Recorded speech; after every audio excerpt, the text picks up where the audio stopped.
다 잘 알고 계시는 대로 이제 오늘이 종교개혁운동이 일어난 지 그 500주년이 되는 이제 그러한 날입니다. 우리 기독교는 이제 500년 전에 오늘부터 이제 새롭게 시작되었다. 이렇게 볼 수 있습니다.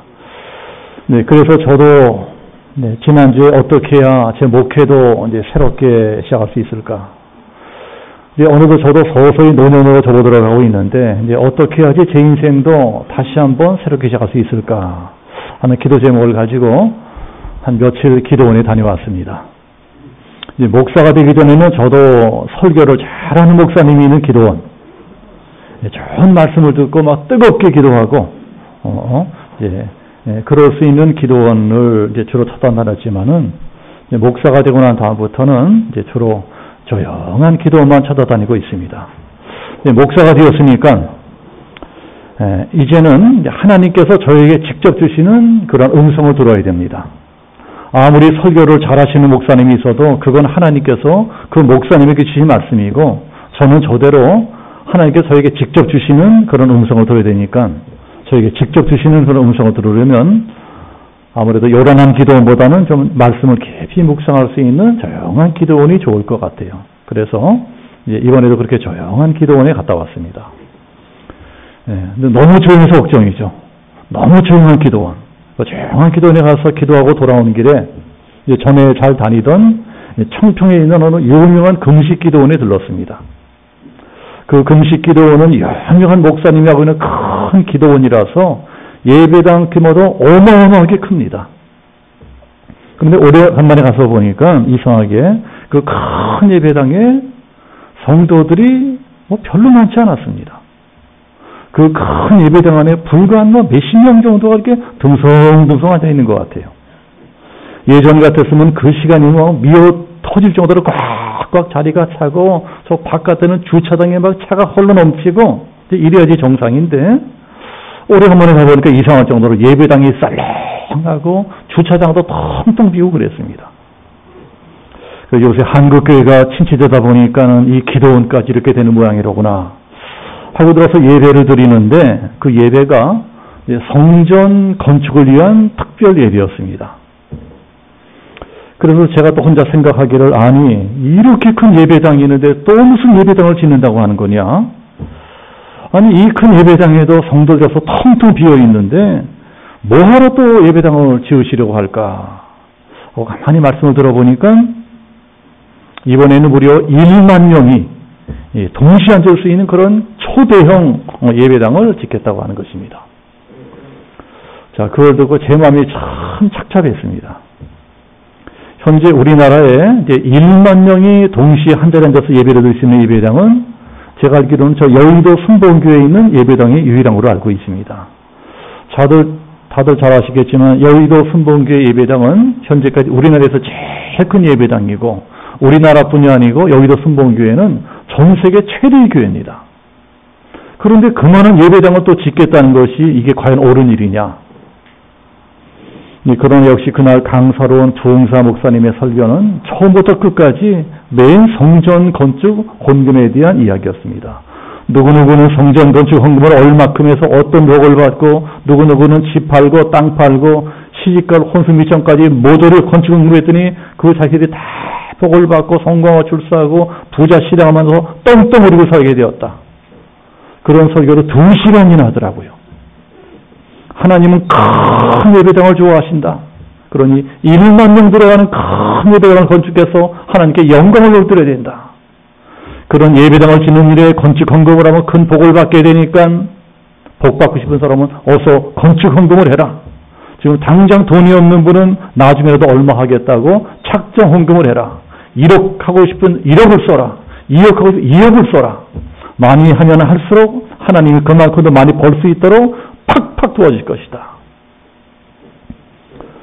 네, 그래서 제 마음에 이건 정말 뭐가 잘못된 것이다. 요새 우리 기독교가 어려움을 당하다 보니까 한 해에 문 닫는 작은 교회들, 개척교회들이 최소한 3,000개에서 5,000개씩 늘어나고 있습니다. 1년에 약 5,000개 교회가 문을 닫고 있어요. 그런데도 이상하게 큰 교회들은 자꾸 더 큰 예배당을 지으려고 하고 있습니다. 이미 우리나라에는 전 세계에서 제일 큰 교회 많이 있어요. 전 세계에서 제일 큰 순복음교회 우리나라에 있습니다. 전 세계에서 제일 큰 장로교회 우리나라에 있습니다. 전 세계에서 제일 큰 감리교회 우리나라에 있습니다. 그런데도 지금 우리 한국교회는 점점 어려워지고 있습니다. 젊은 사람들이 교회에 실망해서 자꾸 교회를 떠나가기 때문에 교회 안에는요, 젊은 사람들은 없고 맨 노인들만 버글버글 합니다. 우리 교회도 젊은 사람들은 죽고 맨 어르신들만 버글버글 하고 있습니다. 이제 주일학교 다니는 애들도 자꾸 줄어들고 있습니다. 수천 명, 수만 명 모이는 교회들도요, 주일학교를 가서 보면은요, 그 교회도 아이들은 몇백 명 안 돼요. 세상에 수천 명, 수만 명 모였는데 아이들이 몇백 명밖에 안 돼요. 그러니 그 교회가 지금은 아무리 커 보인다고 할지라도 얼마 시간이 지나버리면 어르신들에서 돌아갈 것이고 애들은 사라지고 그러면 그 교회가 유지가 되겠습니까? 그러면 저 미국이나 유럽 같은 교회처럼 예배당 크지 않은데 할머니, 할아버지 몇 분만 예배드리는 텅텅 빈 예배당이 될 것입니다.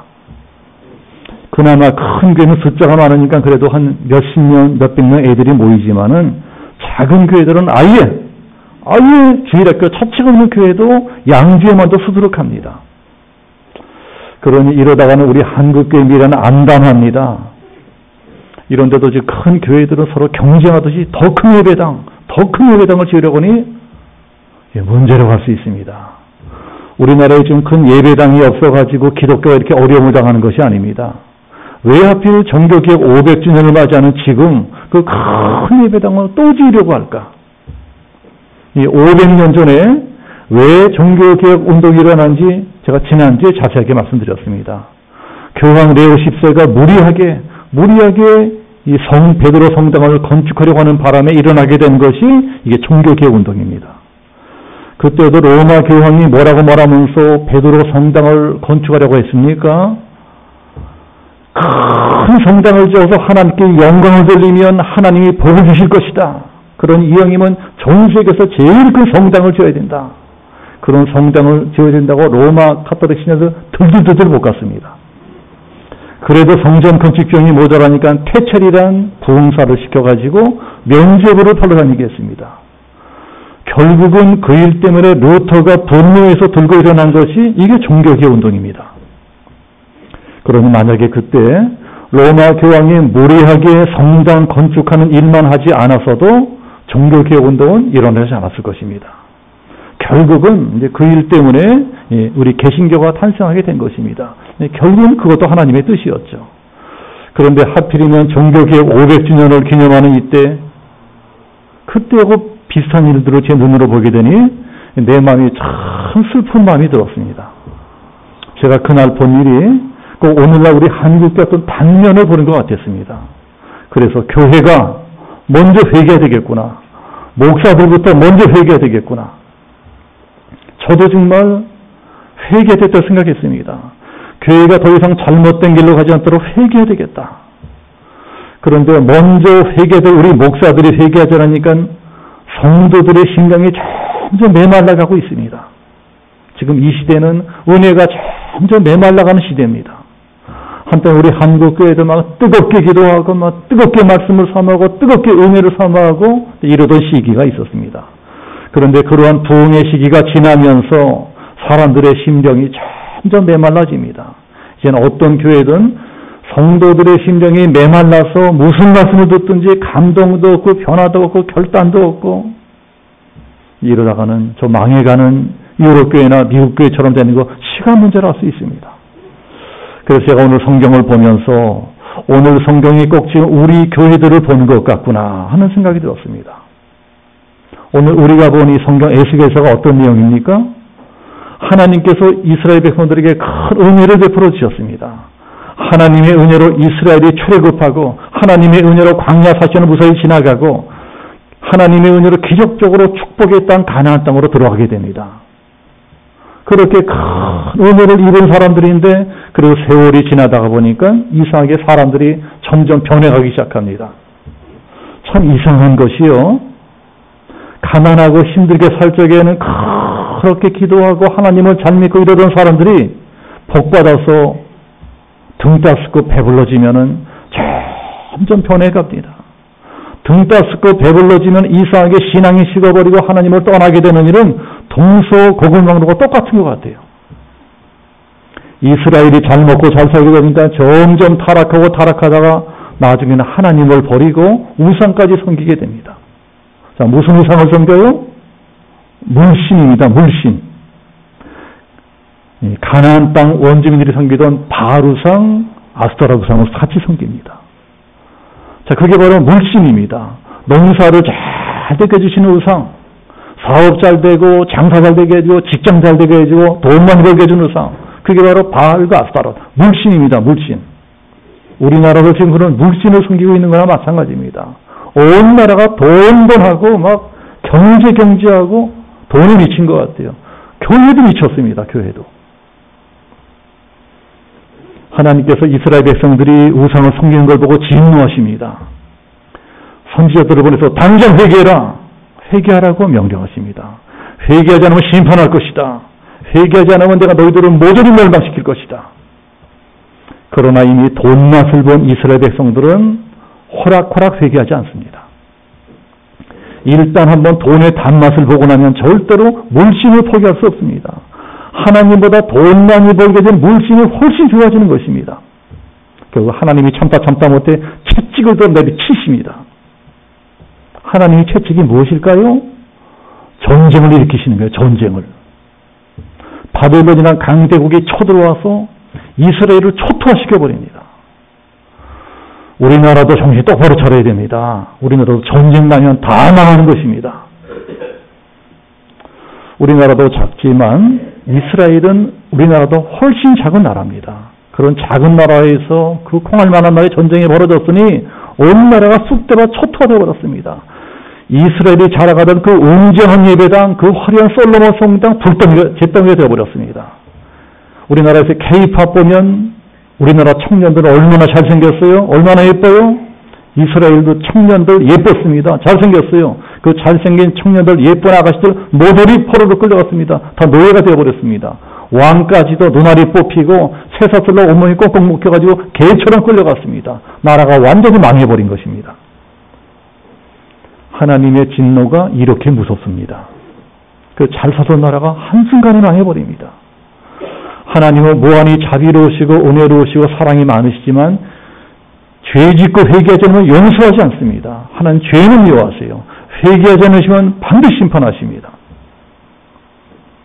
죄를 짓고도 회개하지 않는 사람, 가정, 교회, 나라 반드시 심판하십니다.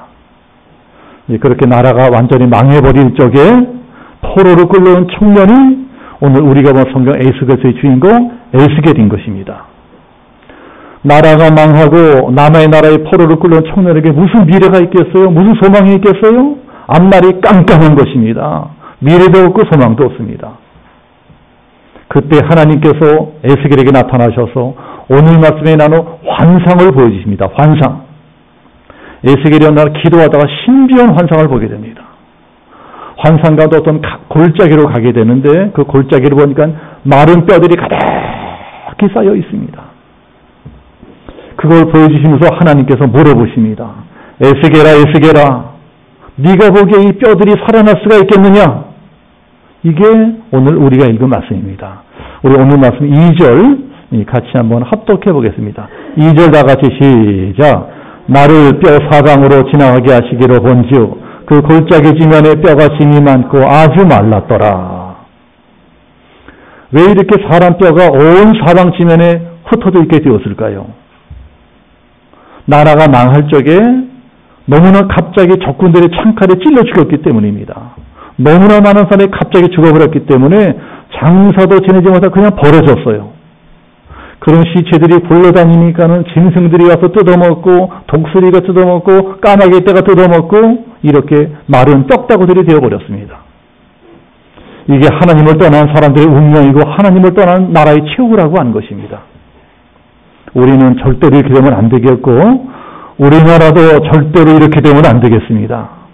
우리나라 교회들이 하나님 보시기에는 점점 더 이 마른 뼈처럼 되고 있습니다. 성도들의 심령이 자꾸 메말라가고 있어요. 이 교회들이 바른 진리를 가르치지 않고 목사들부터 바르게 살지 않으니까는 점점 더 그렇게 되는 것입니다. 이 500년 전에 중세 가톨릭 교회도 바싹 마른 뼈처럼 메말라가고 있었습니다. 교황이 타락하고 주기경이 타락하고 신부들이 타락해서 하나님의 말씀을 바르게 전하는 것보다는 그저 큰 예배당, 화려한 성당 이것만 짓겠다고 주장과 방법을 가르치지 않다 보니까 마침내 곰고 곪은 게 터져버려서 종교개혁 운동이 일어나 버렸습니다. 마르틴 루터가 왜 종교개혁 운동을 일으켰어요? 우리는 썩어빠진 기독교를 버리고 원래의 기독교로 돌아가야 된다. 원래의 기독교. 이 변질되고 부패한 가톨릭을 돌아서서 원래의 기독교, 원래의 기독교를 회복해야 된다. 이게 종교개혁입니다. 그러기 위해서는 세 가지를 회복해야 된다. 그 세 가지가 무엇이냐? 자, 첫 번째는 오직 성경, 오직 성경이다. 오직 성경으로 돌아가야 된다. 당시 중세 가톨릭 교회는 교인들에게 성경을 읽지 못하게 했습니다. 가톨릭 교회 교인들은 성경을 가질 수도 없었거니와 성경을 읽을 수도 없었습니다. 만약에 몰래 성경을 읽다 걸리면 바로 사형감입니다. 성경은 절대 읽어서는 안 되는 금서였습니다. 금서. 또 당시 성경은 전부 라틴어로 되어 있었기 때문에 라틴어를 모르는 무식한 사람들, 다른 나라 사람들은요, 읽고 싶어도 읽을 수가 없습니다. 그렇다고 성경을 번역할 수도 없어요. 성경을 번역하다가 걸리면 바로 화형입니다. 산채로 불태워 죽여버려요. 성경은 오직 교황이나 신부들만 읽을 수 있었습니다. 성직자들이 성경을 독점하고 있었습니다. 그리고 가르치기를 성경보다 가톨릭 교회의 권위가 훨씬 높다. 성경보다 교회의 권위가 더욱이라고 가르쳤습니다. 그러면서 성경을 저희들 마음대로 해석합니다. 성경을 오직 교황만을 위한 교황의 도구로 만들어버립니다. 그래서 루터가 아니다. 당신들은 틀렸다. 우리 신앙의 기준은 교황의 말이 아니고 하나님의 말씀이 성경이다. 오직 성경만이 우리의 유일한 신앙의 기준이다. 그 어떤 것도 성경보다 앞서서 있는 것은 없다. 우리들은 교황의 말을 따르는 것이 아니고 성경이 가르치고 있는 하나님의 말씀을 따라야 된다. 성경으로 돌아가야 된다. 그래서 오직 성경, 오직 말씀. 자, 두 번째는 오직 믿음입니다. 우리는 오직 믿음으로 돌아가야 된다. 로마서 1장 17절에 이런 말씀이 있습니다. 복음에는 하나님의 의가 나타나서 믿음으로 믿음에 이르게 하나니 기록된 바 오직 의인은 믿음으로 말미암아 살리라 함과 같으니라. 루터가 이 말씀 깨닫고 종교개혁 운동을 일으킵니다. 우리는 오직 예수 그리스도로 말미암아 구원을 받는다. 예수를 구원을 받는다. 하나님께서 천하 어느 인간에게도 구원을 얻을 만한 다른 방법, 다른 길을 알려주신 적이 없다. 우리는 오직 예수 그리스도를 믿음으로 구원받게 된다. 이게 성경이 가르치는 불변의 진리입니다. 그런데 지금도 가톨릭 교회는 예수만으로는 안 된다는 것입니다. 예수만으로는 안 된다. 가톨릭 교회는 그때나 지금이나 변하지 않았습니다. 변한 것 같지만 변하지 않았어요. 가톨릭 교회는 지금도 여전히 예수 말고 다른 것으로도 고마울 길이 있다 가르칩니다. 그래서 성인들의 성상도 같이 섬기고 있고 성모 마리아도 같이 섬깁니다. 성자 숭배사상을 만들었고 성모 마리아 숭배사상을 만들었습니다. 이 가톨릭에는 우리 개신교에는 없는 마리아 신학이라는 것이 있습니다. 마리아 신학.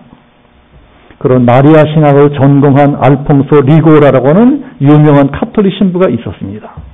그 사람이 마리아의 영광이라고 하는 유명한 책을 썼는데 그 책을 읽어보면 이런 것이 있습니다. 그 사람의 환상 중에 어떤 하늘로 올라가는 두 개의 사다리를 보게 돼요. 왼쪽 사다리 꼭대기는 예수님이 서 계시고 오른쪽 사다리 꼭대기에는 마리아가 서 있습니다. 근데 어떤 사람이 이제 왼쪽 사다리 타고 열심히 올라갑니다. 열심히 올라가 꼭대기를 보니까 예수님이 서 계시는데 예수님이 인상을 팍 쓰면서 무서운 얼굴로 째려보고 있는 거예요. 그 사람은 놀래가지고 굴러 떨어집니다. 그때 하늘에서 소리가 들려오기를 왼쪽 사다리로 올라가지 말고 오른쪽 사다리로 올라가라. 그 사람이 왼쪽 사다리를 버리고 오른쪽 사다리를 타고 올라갑니다. 오른쪽 사다리 타고 올라가니까 거기에 성모 마리아가 아주 자애롭고 아주 인자한 표정으로 맞아주더라는 것입니다. 그리고 성모 마리아가 예수님께 뭐라고 말씀하시니까 예수님께서 그제서야 그 사람을 받아주더라는 거예요. 이게 뭐예요? 예수님보다 마리아가 더 인자하고 자유롭다는 것입니다. 그러니 차라리 예수님보다 먼저 마리아에게 기도하는 것이 더 효과적이고 더 지혜로운 방법이다. 이게 지금도 가톨릭에서 가르치고 있는 것입니다. 그래서 지금도 천주교 성당에 가보면 마리아 동상 앞에서 기도하는 천주교 신발 많이 볼 수 있지요? 그러나 우리는 그런 걸 믿지 않습니다. 우리는 우리를 구원할 유일한 구원자는 오직 예수 한 분뿐이다. 예수 그리스도가 우리의 유일한 구원자다. 이걸 믿습니다. 성모 마리아는 필요 없습니다. 우리에게 예수 한 분이면 됩니다. 누구든지 예수를 믿기만 하면 다 구원을 받게 됩니다. 이거 믿으시는 분들만 큰 소리로 아멘 하시기 축복합니다. 자, 세 번째는 오직 은혜. 오직 은혜. 우리는 오직 하나님의 은혜로 구원을 받는다. 이게 성경이 말씀하는 영원 불변의 진리입니다. 그러나 중세 가톨릭 교회는 은혜보다 행위를 강조했습니다. 은혜도 좋고 믿음도 좋지만 그래도 그게 다가 아니지. 그래서 뭔가는 하나님이 인정하실 만한 선한 행위도 해야지. 면접을 한 것이 그래서 나왔습니다. 이 세상에 공짜가 어딨냐? 구원받는 공짜는 없어. 너희들이 구원받고 싶으면, 천국 가고 싶으면 구체적으로 뭔가를 더 해야지. 사람이 좀 양심이 있어야지. 너희들이 평생 그 많은 죄를 저질러 놓고도 어떻게 맨입으로 사함받겠다 그러는 것이냐? 그러니 내가 너희들에게 구체적으로 죄 사함받고 천국 갈 수 있는 길을 알려주겠다. 자, 봐라. 여기 면죄부가 있다. 면죄부가 있다. 너희들이 돈 내고 이 면죄부를 사면 너희들의 모든 죄를 다 사함받게 된다. 너희들이 지금 헌금 내고 이 면죄부를 사기만 하면 너희들의 죄만 사함받는 것이 아니라 죄 짓고 저 연옥에 들어와 있는 너희들의 부모들, 형제들, 친척들 다 죄 사함받게 될 수 있다. 너희들이 이 동전을 헌금함에 땡그랑 떨어뜨리는 순간에 저 연옥에서 고통받고 있는 너희들의 부모들, 형제들, 자식들이 껑충 뛰어올라서 천국으로 점프해서 올라갈 것이다. 그러나 우리들은 그런 거 믿지 않습니다. 우리는 그런 행위로 구원받는 것이 아니라 오직 하나님의 은혜로 구원받습니다. 하나님의 은혜로 구원받지요. 하나님의 은혜가 아니면 우리는 절대 하나님 앞에 나올 수도 없고 구원받을 수도 없고 천국에 들어갈 수도 없습니다. 우리는 무슨 선한 행위를 한다고 착한 일을 한다고 헌금 많이 낸다고 그런 걸로 구원받는 것이 아니고 은혜로 구원받는 것입니다. 은혜로 구원받고 은혜로 천국 들어가는 것입니다. 그래서 종교개혁주의를 맞이한 우리들은 다시 한번 오직 성경, 오직 믿음, 오직 은혜 이 세 가지 진리 꼭 기억해야 될 것입니다. 비록 오늘날 많은 교회들이 마치 500년 전에 중세 로마 가톨릭 교회처럼 변질되어 가고 있다고 할지라도 이 조그만 시골 예배당, 이 개척교회 예배당 우리들만이라도 흔들리지 말고 이 불변의 진리, 이 불변의 진리를 붙들고 살아야 됩니다. 변질되면 망하는 것입니다. 제가 처음 신앙생활을 시작하던 1980년대 중반, 제가 80년대 중반부터 신앙생활을 시작했거든요. 그때 우리 한국교회의 모델은 예수를 잘 믿는 미국교회, 영국교회, 유럽교회였습니다. 그 교회들이 우리나라에 복음을 전해주었거든요. 그래서 전 미국이나 영국이나 유럽 같은 나라들이 하나님을 잘 믿고 열심히 전도하고 선교하고 그렇게 했더니 하나님이 복을 주셔서 저렇게 잘 사는 나라들이 되었다. 그러니 우리도 어서 저런 나라들처럼 되고 어서 저런 교회처럼 되어야 된다. 네, 그랬었습니다. 오래 예수 믿은 분들 아실 거예요. 그런데 그때로부터 불과 20-30년 만에 지금 어떤 일이 일어났습니까? 그 잘 나가던 미국교회, 영국교회, 유럽교회 다 망해가고 있습니다. 가서 보면은요, 텅텅 비었어요. 텅텅 비었어. 우리나라 교회들이 모델로 삼고 열심히 쫓아가던 그 유명한 교회들, 온전한 예배당, 화려한 예배당, 다 경매로 넘어가 버리고, 이슬람 사원이 되고요, 나이트클럽 되고요, 도박장 된 데도 있습니다. 한때 우리가 그렇게 본받고 싶어 하던 그 잘 사는 나라 선진국 교회들이 얼마나 철저하게 망해가는지, 이제는 교회들이 앞장서서 동성애를 지지하고 있습니다. 동성애를 시작하고 있어요. 벌장 다 봤습니다. 근데 문제는 즉 우리나라 교회도 맹렬하게 그 뒤를 따라가고 있다는 것입니다. 그런데 그 속도가 너무 빨라요. 그 나라들이 100년 걸려서 타락하는 것을 우리는 10년 동안에 다 타락해버렸습니다. 지금 우리나라 교회는 제가 80년도 중반 처음 교회 나가던 때 그때 교회가 아닙니다. 달라졌어요. 이런 식으로 한 10년, 20년 지나가다가는 우리나라 교회 모습들이 어떻게 변해갈지 정말 두렵습니다. 영적으로 보면 지금 우리나라 교회는 마른 뼈처럼 되어 있습니다. 대부분의 목사, 장로, 권사, 집사, 성도들 다 마른 뼈처럼 바싹 말라 있습니다. 에스겔 때도 그랬다는 것입니다. 에스겔 때도 모두들이 바싹 말랐어요. 마른 뼈처럼 말랐습니다. 그런 사람들에게 무슨 소망이 있겠어요? 그런데 그런 소망 없는 깜깜한 시대에 어떤 일이 일어납니까? 하나님이 나타나세요. 하나님이 나타나셔서 에스겔에 말씀하십니다. 에스겔아, 에스겔아, 이 뼈들에게 대언해라. 뼈들에게 말하라는 것입니다. 뭐라고 말해요? 뼈들아 살아나라. 이렇게 대언하래요. 뼈들아 살아나라. 그러니까 진짜 마른 뼈들이 살아나기 시작합니다. 에스겔이 하나님 앞에서 그대로 대언하니까 따라하니까 진짜 죽었던 뼈들이 착착착착 붙고 살이 붙고 힘줄이 붙고 가죽이 덮이고 생기가 들어가고 맨 나중에는 마른 뼈들이 다 살아나서 군대가 됩니다. 큰 군대가 됩니다. 옛날에 이스라엘 완전히 회복한 것입니다. 종교개혁제를 맞이해서 우리들이 해야 될 일도 바로 그런 일입니다. 하나님의 뜻은 우리들이 회복되는 것입니다. 하나님의 뜻은 모든 교회들이 회복되는 것입니다. 하나님의 뜻은 우리 양진영성교가 회복되는 것입니다. 하나님의 뜻은 목사인 제가 회복되는 것입니다. 하나님의 뜻은 우리 모든 성도들이 회복되는 것입니다. 우리들의 영성이 회복되는 것이 하나님의 뜻입니다. 우리들이 믿음을 회복하는 것 하나님의 뜻이에요. 우리들이 은혜를 회복하는 것 하나님의 뜻입니다. 회복되어라. 그러니 우리가 회복되기 위해서는 어떻게 해야 돼요? 어떻게 되겠습니까? 하나님의 말씀을 대언하라는 것입니다. 에스겔서에서도 하나님께서 에스겔에게 다른 거 시키지 않았어요. 너 내 말을 대언해라. 내 믿음을 대언해라. 내 말을 그대로 따라하라. 대언한다는 것은 따라서 말하라는 것입니다. 하나님의 말씀을 듣고 그 말씀 믿고 그대로 따라하라고 하는 것입니다. 하나님의 말씀을 그대로 다른 사람에게 전해주라는 것입니다. 이게 지금 하나님이 우리들에게 원하시는 일입니다. 뭐라고 전해주라고요? 뼈들아 살아나라. 소망의 말씀을 전해주라는 것입니다. 이 세상에는 지금 마른 뼈처럼 소망 없이 하루 살아가는 사람들 너무나 많습니다. 우리 교회도 그런 분들이 계시잖아요. 그런 사람들에게 하나님께서 에스겔 통해서 말씀하십니다. 뼈들아 살아나라.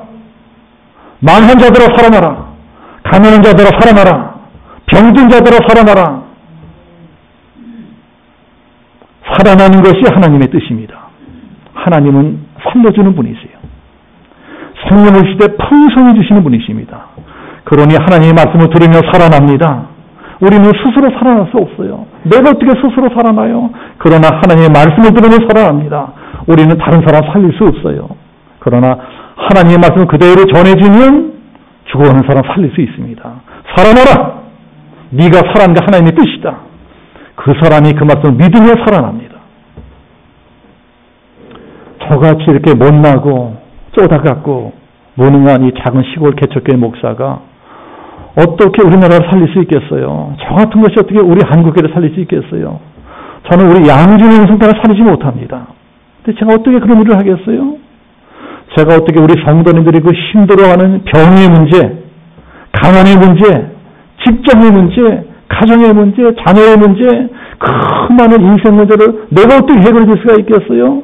나 하나 살기도 힘든데, 나 하나 살기도 힘든 게 내 인생인데, 이 무능한 내가 어떻게 우리 성도님들의 인생을 살릴 수가 있겠어요?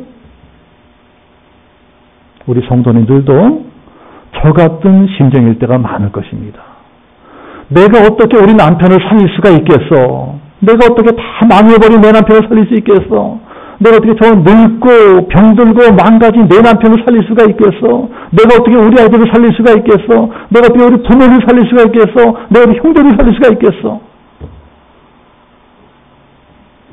그러나 우리들은 이것을 믿어야 됩니다. 나는 못해도 하나님은 할 수 있다. 하나님은 사람을 살리는 분이세요.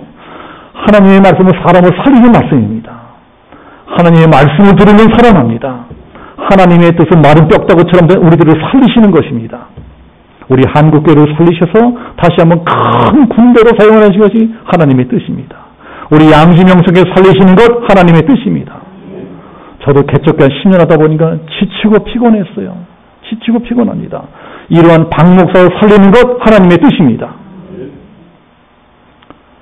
하루하루 힘들고 고단하게 사는 우리 성도님들 살리는 것 하나님의 뜻입니다.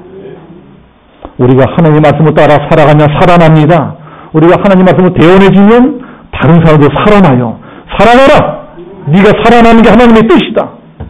우리가 오늘들 하나님의 말씀을 우리 가족들, 부모, 형제에게 전해주면 살아납니다. 네가 살아나는 게 하나님의 뜻이야. 우리 남편, 우리 부모, 우리 아이들 전해주면 살아납니다. 네가 사는 게 하나님의 뜻이다. 네가 사는 게 하나님의 뜻이야. 살아날지어다. 이렇게 우리들은 자꾸 소망의 말을 대언해줘야 됩니다. 내 입술이 하나님의 말씀을 대언해주는 도구가 되어야 돼요. 그것이 종교개혁주의를 맞이하는 우리들에게 하나님께서 원하시는 것입니다. 너는 내 말씀을 대언하는 자가 되어라. 소망의 말씀을 대언해 주어라.